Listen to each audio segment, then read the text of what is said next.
a lot of these bands kind of take it as a challenge, and because of that, we have one of my favorite songs, the Pogues' "Fairytale in New York," Yes. and that was a challenge that was laid to Shane, wasn't it? Elvis Costello said, "Hey, I bet you can't make a Christmas song." Exactly. And he was like, okay, want to bet? And so, but like with the Pogues, that one took a little bit to come together. Like I think they tried it and there were some I think the lyrics were like almost like a sea shanty or something like that. There was like a totally bizarre, different origin story. It didn't quite work.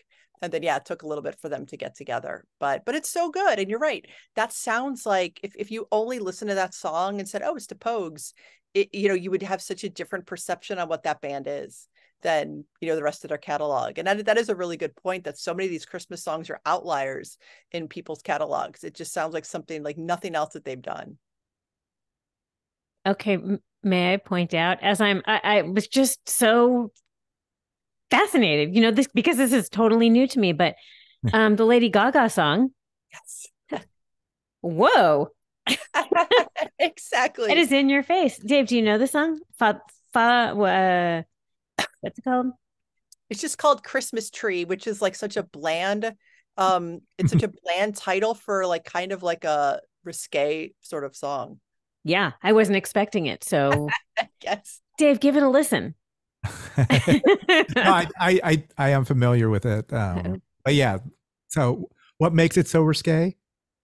It's like all of these like sexual innuendo and double entendres for like Christmas, basically, Christmas imagery. And she kind of like goes there. She interprets it in the dirtiest way possible. Let's put it that way.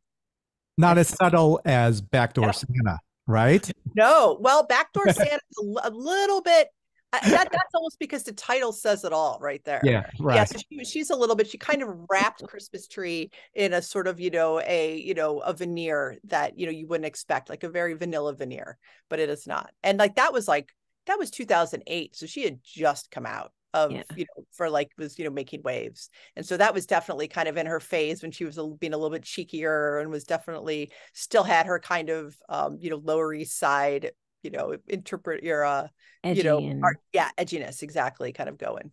yeah. Yeah, that was it was fun to listen to, but